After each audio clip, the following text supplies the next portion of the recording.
Ketua Umum Garda Pemuda Partai Nasdem Prananda Surya Paloh menyatakan prinsip Torang Samua Basudara yang dianut masyarakat Manado bisa dijadikan contoh dalam menjaga keberagaman bangsa Indonesia. Prananda Surya Paloh mengatakan pada hal ini saat berkampanye di Manado, Sulawesi Utara. Provinsi Sulawesi Utara ini patut menjadi pionir dan contoh bagi provinsi-provinsi lain untuk menjaga NKRI ini.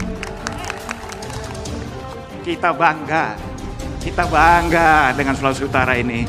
Kita juga tidak rela kalau ada pihak-pihak yang ingin merusak keberagaman dan toleransi di Sulawesi Utara ini. Betul?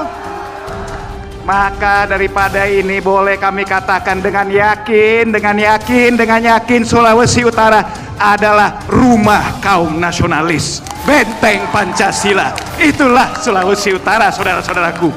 Makanya kalau pilih pemimpin, ya jangan main-main. Kalau pilih partai, yang jelas saja. Partainya Partai Nasdem.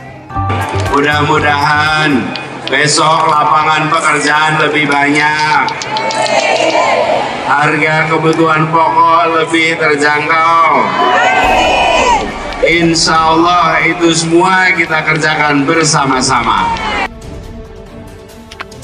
Deklarasi dukungan untuk Pilpres 2024, relawan ini tak peduli Anies Baswedan tahu atau tidak. Kelompok masyarakat sipil yang menamakan diri Aliansi Nasional Indonesia Sejahtera menggelar deklarasi dukungan kepada Gubernur DKI Jakarta Anies Baswedan untuk maju dalam Pilpres 2024. Deklarasi bertajuk Anies mendukung Anies menjadi Presiden 2024 itu digelar di Gedung Joeng 45 Menteng Jakarta Pusat Rabu 20 Oktober yang dihadiri setidaknya 30 relawan. Laude Basir, koordinator Anies, mengatakan pihaknya mendukung orang nomor 1 di Jakarta itu maju sebagai Capres 2024. Berdasarkan penilaian yang didasari rekam jejak Anies Baswedan selama menjabat Gubernur DKI Jakarta dan Menteri Pendidikan dan Kebudayaan, Anies Baswedan telah menunjukkan kinerja yang sangat baik pada kedua jabatan yang diembannya. Ditambah berkarakter yang kuat sebagai pemimpin, kata Laude dalam konferensi pers Rabu 20 Oktober. Kepemimpinan Anies selama 4 tahun menjabat Gubernur DKI Jakarta, lanjut Laude juga dinilai berhasil memenuhi sebagian besar janji kampanye. Laude menuturkan, Anies Baswedan juga dinilai mampu menjadi pemimpin dalam menangani pandemi COVID-19, khususnya untuk masyarakat Jakarta.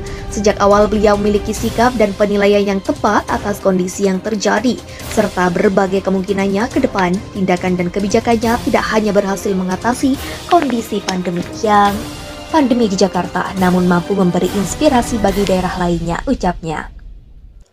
Kendati begitu, Laude menyebut agenda deklarasi yang juga digelar secara virtual di beberapa daerah ini belum diketahui secara langsung oleh Anies Baswedan. Kata dia, agenda deklarasi ini merupakan inisiatif dari pihaknya untuk memberikan dukungan kepada Anies Baswedan untuk menjadi pemimpin Republik Indonesia. Seperti yang saya sampaikan tadi bahwa ini adalah inisiatif kami. Kami tidak terlalu punya kepentingan untuk Pak Anies tahu atau tidak. Kemarin kami sempat baca beritanya Pak Anies memilih bungkam, beber Laude. Survei Litbang Kompas, Anies di posisi ketiga. Elektabilitas Menteri Pertahanan Prabowo Subianto dan Gubernur Jawa Tengah Ganjar Pranowo sama kuat. Hal itu berdasarkan survei terbaru Litbang Harian Kompas. Dikutip dari YouTube Harian Kompas, Senin 18 Oktober, Prabowo dan Ganjar sama-sama meraih elektabilitas sebesar 13,9% dalam survei calon presiden untuk pemilu 2024.